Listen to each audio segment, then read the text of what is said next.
Hello दोस्तों, CIPET online classes में आपका स्वागत है।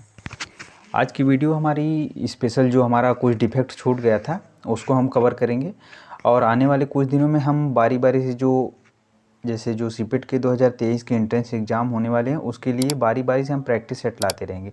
तो उसके लिए आप चैनल को सब्सक्राइब कर लें अगर नए हैं तो, और टेलीग्राम ग्रुप जो है हमारा यहाँ पे नीचे मेंशन किया गया है, CIPET online classes _ Naveen Maurya.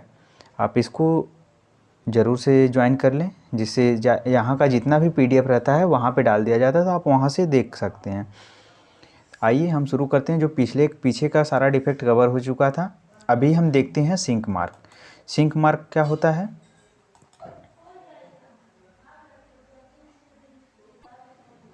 Sink mark are the area in a molded where the surface is deformed into a depression. The depression typically occur in the area of thick geometry and are caused by the uneven cooling and the injection material। यानी जो sink mark होता है वो हमारा कहाँ आता है? Moulded part where the surface deform in a depression, यानी सरफेस के जो ये डिप्रेस्ड पार्ट है वहाँ पे आता है। And depression tropically occur in the area thick geometry, यानी कि जहाँ जो मोटा पार्ट होता है, जैसे यहाँ पे मोटा पार्ट है, ये जो थिक ज्योमेट्री है यहाँ पे ये आता है। और ये जो शो करता है कुछ इस टाइप का रहता है, जैसे यहाँ पे आप देख सकते हैं ये कुछ दबा हुआ टाइप का है, श्रिंक यानी दबना। यहाँ पे भी देखिए शो किया गया है, तो ये सिंक मार्क कुछ इस टाइप का शो करता है। अब यहाँ पे दिया है uneven the cooling of injection material, यानी जो इंजेक्शन की कूलिंग है, अगर वो कूलिंग प्रोसेस उसका कम होगा तब भी ये आने का चांस रह सकता है। अब हम इसके आगे देखते हैं इसका रीज़न क्या है और इसको क्लियर करने का सलूशन क्या है।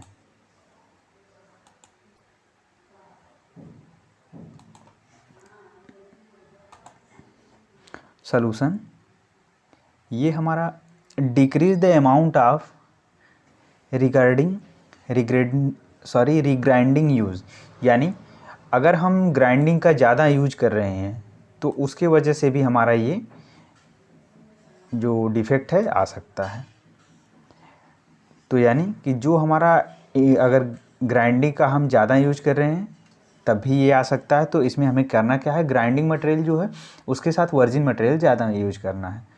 यानी अगर हम 50-50 के रेशियो में यूज कर रहे हैं तो हमें 20% या 30% ग्राइंडिंग यूज करना है, 60 से 70% हमारा वर्जिन मटेरियल यूज करना है, जिससे ये डिफेक्ट भी कम हो जाएगा। डिक्रीज द मेल्ट टेम्परेचर, इसके लिए जो हमारा मेल्ट टेम्परेचर है उसको भी डिक्रीज करना पड़ेगा। यानी अगर हमारा मेल्ट टेम्परेचर ज़्यादा है तो हमारा मटेरियल ज़्यादा पतला हो जाएगा, तो उसके वजह से भी ये आ सकता है। तो उसके लिए हमें जो मेल्टिंग टेम्परेचर है उसको कम करना होगा। डिक्रीज द मोल्ड टेम्परेचर, और इसके लिए मोल्ड का टेम्परेचर भी कम करना होगा। उसके बाद मोल्ड का टेम्परेचर हो गया। अब इसके बाद जो अगर हमारा मटेरियल जो है, अगर वो हमारा मटेरियल जैसे ड्राई नहीं है, टोटली ड्राई नहीं है, अगर जैसे उसमें मॉइस्चर है तो उसके वजह से भी ये डिफेक्ट आ सकता है। तो उसके लिए क्या करना है, हमें उसके लिए प्री ड्रायर में डाल देना है, जिससे हमारा मटेरियल अच्छे से सूख जाए। इंक्रीज द होल्डिंग टाइम, अगर हमें जैसे मान लीजिए कि किसी पार्ट का होल्डिंग टाइम 1 मिनट है या 20 सेकेंड है, तो अगर हमारा मटेरियल पूरी तरह से ठंडा ना हो पाए, ठंडा होने के पहले ही अगर आ जाए बाहर, तब भी आने का चांस रहता है सिंक। अब increase the holding time and increase the short capacity, short size, यानी अगर हमारा कम मटेरियल इंजेक्ट हो रहा है शॉर्ट, तो हमें इसके लिए शॉर्ट साइज इंक्रीज करने के बाद ही हमारा डिफेक्ट क्लियर हो जाएगा। इंक्रीज द इंजेक्शन प्रेशर, इसके लिए हमें इंजेक्शन प्रेशर भी इंक्रीज करना पड़ेगा।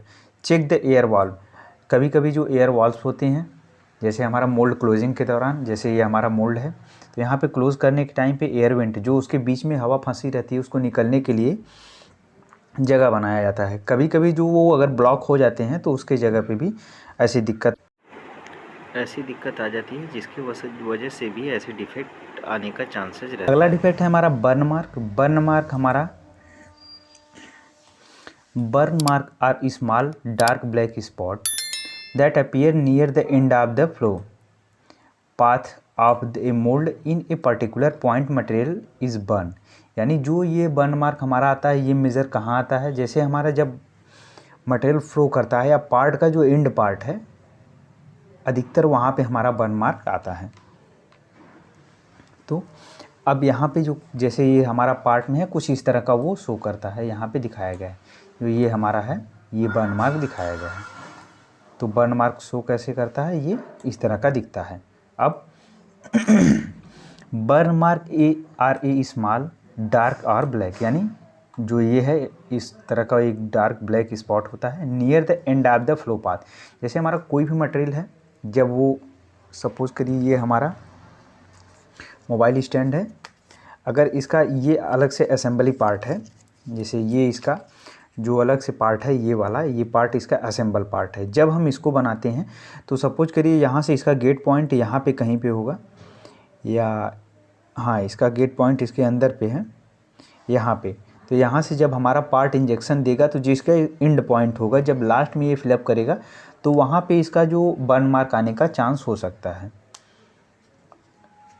अब इसको हम कम कैसे करते हैं, या बर्न मार्क को हम डिफेक्ट को दूर कैसे कर सकते हैं।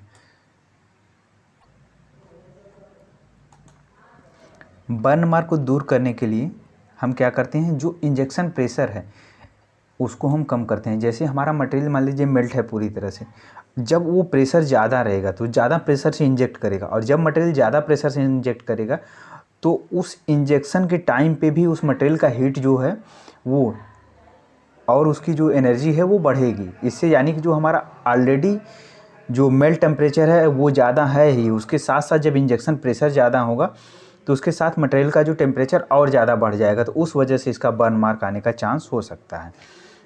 डिक्रीज द इंजेक्शन स्पीड, यानी इंजेक्शन स्पीड को भी कम करना पड़ेगा। सेम यही प्रोसेस है, जब उसका मेल्ट टेम्परेचर ज़्यादा है, इंजेक्शन स्पीड अगर ज़्यादा होगी और प्रेशर ज़्यादा होगा, तो ज़्यादा स्पीड से रोटेशन करते हुए जब प्रेशर देगा तो उसका ऑलरेडी टेम्परेचर और बढ़ने लगेगा, जिसके वजह से वो बर्न आने के चांसेस हो सकते हैं। अब मेल्ट टेम्परेचर अगर ज़्यादा है, तब भी मटेरियल जब मेल्ट टेम्परेचर ऑलरेडी ज़्यादा रहेगा तो इंजेक्शन के टाइम पे जब और एनर्जी होगी तो वो मटेरियल वहाँ पे बर्न हो सकता है। मोल्ड टेम्परेचर ज़्यादा रहेगा तो ऑलरेडी यहाँ से मटेरियल मेल्ट होके आ रहा है, तो मोल्ड में भी जल्द ठंड, पहली बात तब उसमें ये होगी कि जो मटेरियल ठंडा होने में टाइम लेगा, तो इससे हमारी साइकिल टाइम बढ़ जाएगी, और टेम्परेचर इससे अगर ज़्यादा रहेगा तो वो मटेरियल बर्न आने का चांस हो सकता है। इसके लिए क्या करना है हमें, जो उसका मोल्ड का टेम्परेचर है उसको कम करना है। यानी उसमें चिलर का पानी यूज कर सकते हैं या HRS का टेम्परेचर कम कर सकते हैं, जिससे उसका मोल्ड का टेम्परेचर कम रहेगा। अब हम देखते हैं तीसरा है हमारा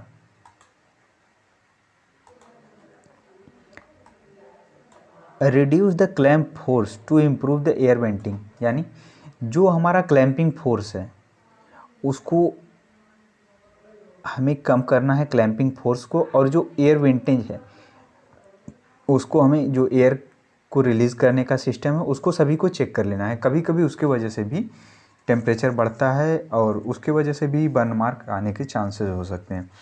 improve the venting and burn location, यानी अगर मान लीजिए हमारा एंड पॉइंट पे है या मिडल में है या कहीं भी है, जनरली ये एंड पॉइंट पे आता है, कभी कभी ये बीच में भी आता है।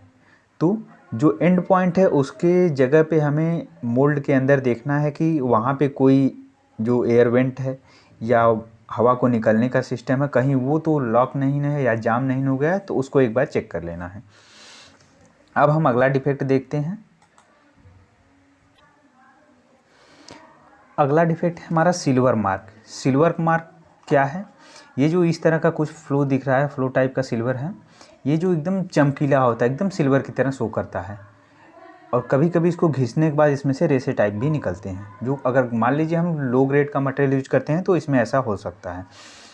अब हम देखते हैं ये हमारा है क्या।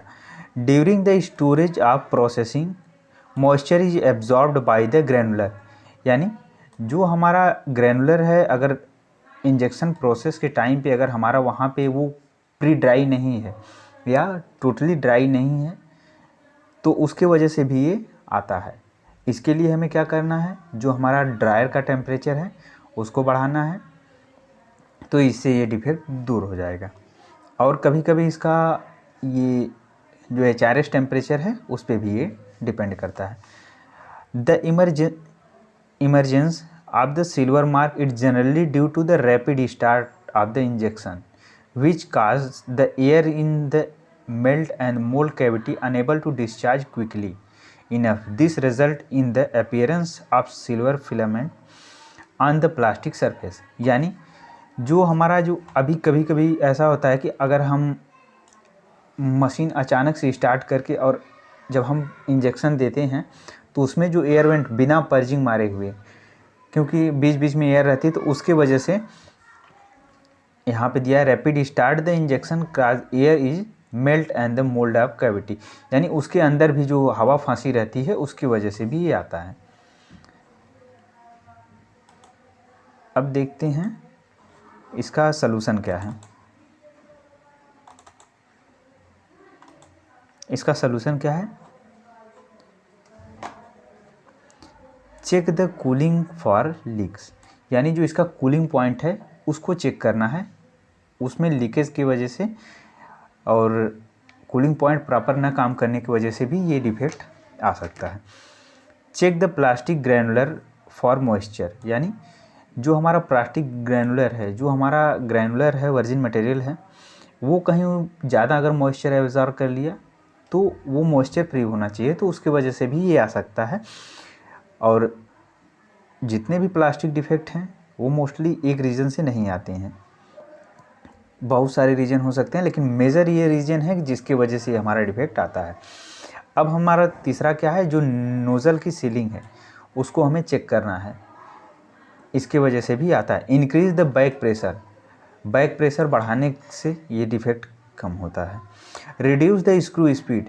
स्क्रू की स्पीड को अगर हम कम कर दें तब भी ये डिफेक्ट हमारा कुछ कंट्रोल हो सकता है। तो उम्मीद करते हैं जितने भी पॉइंट आपको समझाए गए हैं आपको सब चीज़ अच्छे से समझ में आ गए होंगे।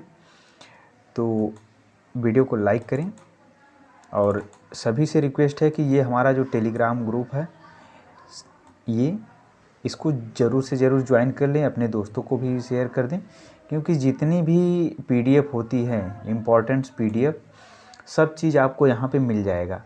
और जितने भी जैसे फर्स्ट सेमेस्टर हुए, सेकंड सेमेस्टर, थर्ड सेमेस्टर के जो नोट्स हैं वो भी यहाँ पे भेज दिए जाते हैं। जिसको आवश्यकता है और नोट्स की ज़रूरत है वो यहाँ पे पर्सनली कमेंट करके नोट्स मांग सकता है। तो आप ज़रूर से ज्वाइन कर लें, अपने दोस्तों को भी शेयर करें, और जो लोग एंट्रेंस एग्ज़ाम की तैयारी कर रहे हैं उनको भी शेयर करें कि चैनल से जुड़ें और टेलीग्राम भी ज्वाइन करें, जिससे कि ज़्यादा से ज़्यादा जितनी होगी वो आपको हेल्प कर दी जाए।